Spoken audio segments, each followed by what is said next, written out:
Salvação de acordo com o Novo Testamento. Daí em diante, Jesus começou a pregar e a dizer: Arrependam-se, porque está próximo o reino dos céus. Mateus 4,17.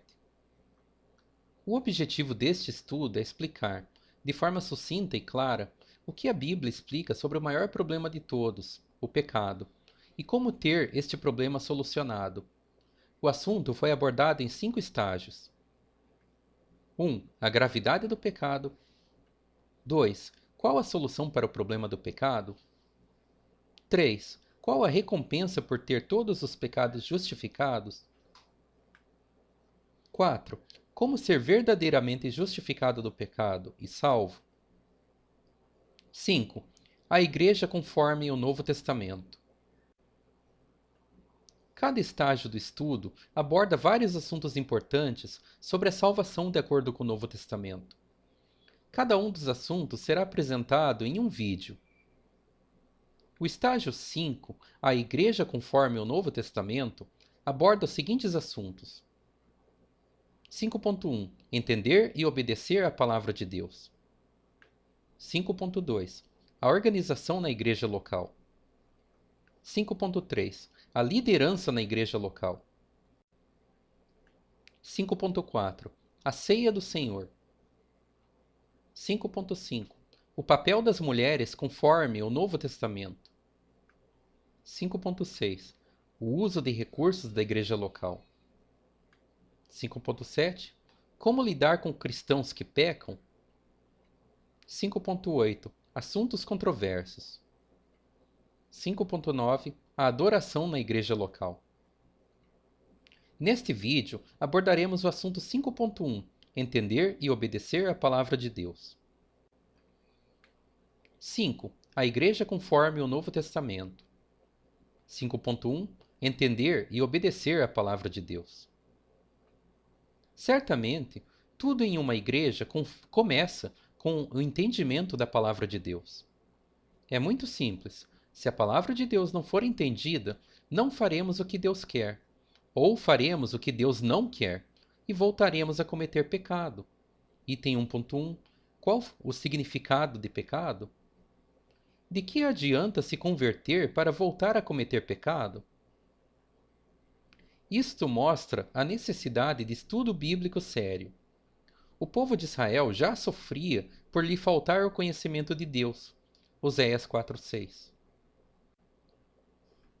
O meu povo está sendo destruído, pois lhe falta o conhecimento. Pelo fato de vocês, sacerdotes, rejeitarem o conhecimento, também eu os rejeitarei, para que não sejam mais sacerdotes diante de mim. Visto que se esqueceram da lei do seu Deus, também eu me esquecerei dos seus filhos. Oséias 4:6. Acima de tudo, desde o início, Deus sempre quis obediência à sua palavra. Gênesis 2:16, 1 Samuel 15:22, Mateus 7:21-23, Lucas 6:46, João 14:23. E o Senhor Deus ordenou ao homem: de toda árvore do jardim você pode comer livremente, mas da árvore do conhecimento do bem e do mal você não deve comer, porque no dia em que dela comer, você certamente morrerá. Gênesis 2:16. Porém Samuel disse: será que o Senhor tem mais prazer em holocaustos e sacrifícios do que no obedecer à sua palavra? Eis que o obedecer é melhor do que o sacrificar, e o ouvir é melhor do que a gordura de carneiros. 1 Samuel 15:22. Nem todo o que me diz, Senhor, Senhor, entrará no reino dos céus, mas aquele que faz a vontade de meu Pai, que está nos céus. Muitos, naquele dia, vão me dizer, Senhor, Senhor, nós não profetizamos em seu nome? E em seu nome não expulsamos demônios? E em seu nome não fizemos muitos milagres? Então lhes direi claramente, eu nunca conheci vocês. Afastem-se de mim, vocês que praticam o mal. Mateus 7:21-23. Por que vocês me chamam Senhor, Senhor, e não fazem o que eu mando? Lucas 6:46. Jesus respondeu: Se alguém me ama, guardará a minha palavra, e o meu Pai o amará, e viremos para ele e faremos nele morada. João 14, 23.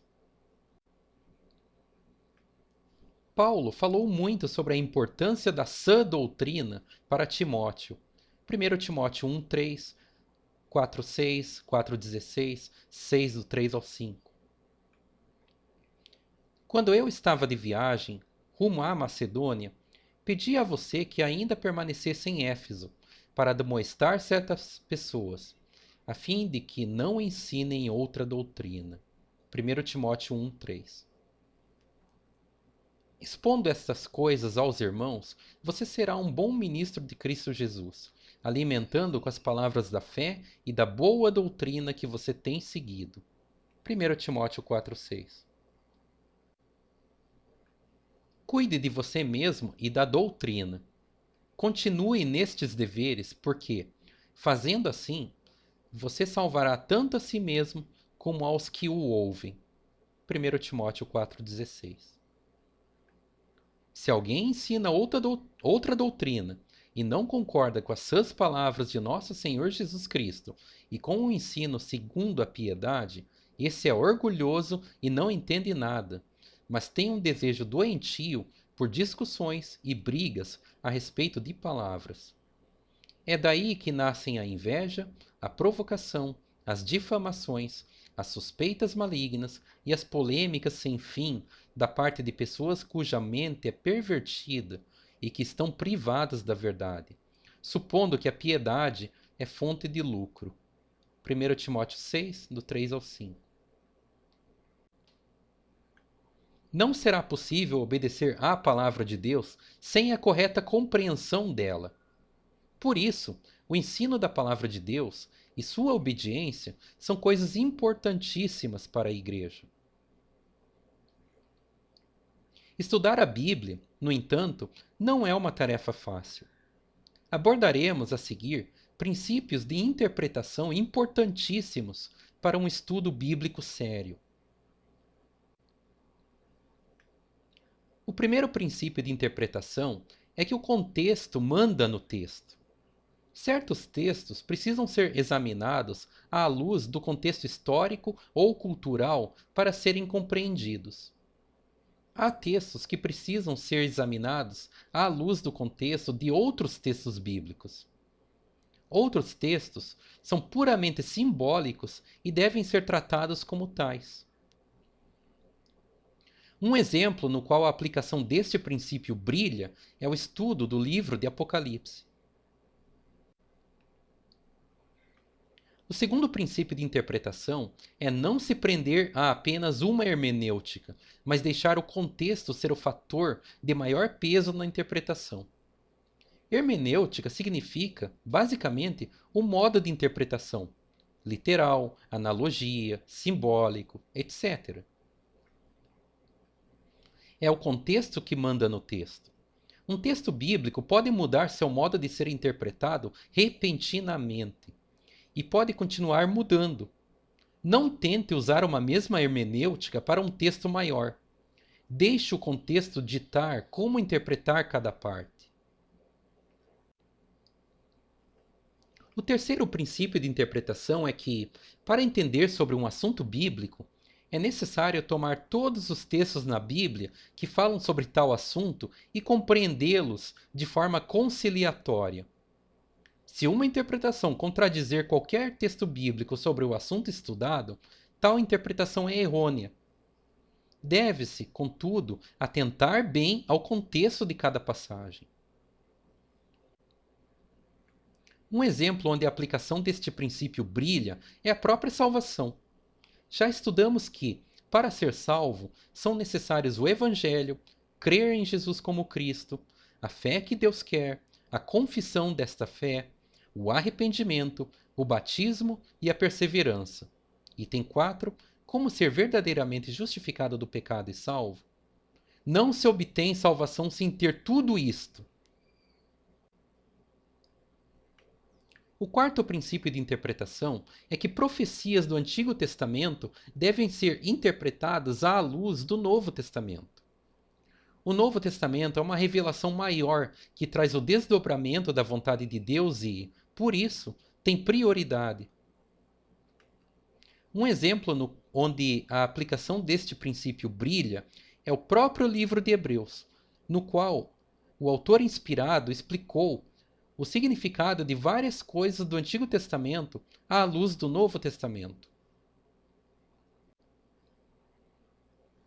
O quinto princípio de interpretação é que os preceitos da lei do Antigo Testamento dada aos israelitas foram apenas uma sombra das coisas reais que vieram em Cristo. Em outras palavras, o sistema judaico do Antigo Testamento, também chamado de Antiga Aliança ou Lei de Moisés, não é mais o caminho para chegar a Deus desde que Jesus morreu e ressuscitou. Foi substituído pelo sistema cristão do Novo Testamento, também chamado de Nova Aliança ou Evangelho, que é para toda a humanidade. Exemplos de preceitos não mais aplicáveis são os sacrifícios de animais, as regras alimentares, a observância de dias e festas, várias ordenanças e rituais, a necessidade de um templo, etc. Isto é mostrado pelo apóstolo Paulo, principalmente na Epístola aos Gálatas e na Epístola aos Colossenses, e também pelo autor inspirado do livro de Hebreus. O sexto princípio de interpretação é que mandamentos específicos tomam prioridade sobre mandamentos gerais. Por exemplo, se apartar de irmãos infiéis é um mandamento geral para os cristãos. No entanto, se o cônjuge do cristão for um infiel, os mandamentos de honrar o cônjuge tomam prioridade sobre o mandamento geral de se apartar. O sétimo princípio de interpretação é que, quando não há mandamento sobre algum assunto na Bíblia, mas há um exemplo do que cristãos fizeram sobre tal assunto, o exemplo deles deve ser tomado como mandamento. Isto é uma excelente salvaguarda para não arriscar cair em erro. Um exemplo onde a aplicação deste princípio brilha é com respeito à periodicidade da ceia do Senhor. No capítulo 20 do livro de Atos dos Apóstolos, Paulo estava com pressa para ir a Jerusalém, mas, ainda assim, esperou até o domingo para celebrar a ceia do Senhor com os irmãos em Troade. Em outras palavras, o Novo Testamento não demonstra diretamente de quanto em quanto tempo se deve tomar a ceia do Senhor. Porém, pelo exemplo de Paulo, não há risco de erro se a ceia do Senhor for servida em todos os primeiros dias da semana. O oitavo princípio de interpretação é que o silêncio da Bíblia sobre algo deve ser entendido como proibição e não como autorização. É melhor entender a Bíblia como um guia do que fazer do que como uma lista do que não se pode fazer. Esta abordagem também é uma excelente salvaguarda contra o risco de cair em erro. Em outras palavras, se algo não está na Bíblia, não deve ser considerado como autorizado por Deus. Se não foi dada autorização bíblica sobre algo, não faça. Um exemplo onde a aplicação deste princípio brilha é tratado pelo autor do livro de Hebreus sobre o sacerdócio na lei de Moisés. Sacerdotes só podiam ser da tribo de Levi. No entanto, a lei nunca disse nada que sacerdotes não poderiam ser de outra tribo.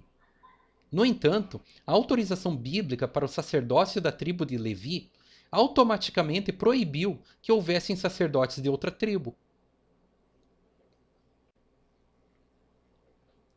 O nono princípio de interpretação é não atribuir um significado moderno para uma palavra que, na época bíblica, era entendida de outra forma. Procure entender o que a palavra significava para os leitores originais do texto bíblico. Por exemplo, morcegos foram descritos como aves no livro de Levítico. No entanto, o termo ave, na época, se aplicava a outras criaturas que voavam, e não apenas às que classificamos como aves nos dias atuais. Também, a palavra crente no Novo Testamento se refere a alguém verdadeiramente salvo, um cristão, e não meramente a alguém que diz acreditar em Deus. O 10º princípio de interpretação é que, em um texto bíblico com 2 ou mais possibilidades de aplicação prática, é prudente se apegar à opção mais conservadora para não correr o risco de errar. Um exemplo onde esse princípio brilha é em 1 Coríntios 11, do 2 ao 16. O texto controverso sobre o uso de coberturas nas cabeças das mulheres durante a oração ou a profecia. Uma vez que seja entendido um assunto da palavra de Deus, o próximo passo é obedecer. Esta pode ser a parte mais difícil, pois encontraremos mandamentos que não vamos gostar. Porém, mesmo que não gostemos de alguma instrução do Novo Testamento, devemos obedecê-la. A vontade de Deus deve ser respeitada acima da nossa. Atos 5:29. Então Pedro e os demais apóstolos afirmaram: é mais importante obedecer a Deus do que aos homens. Atos 5:29. Portanto, uma igreja deve estudar a palavra de Deus de forma séria para entender o que Deus quer. A seguir, deve obedecer colocando em prática. Se falhar neste ponto, de nada serve. Obrigado por sua atenção.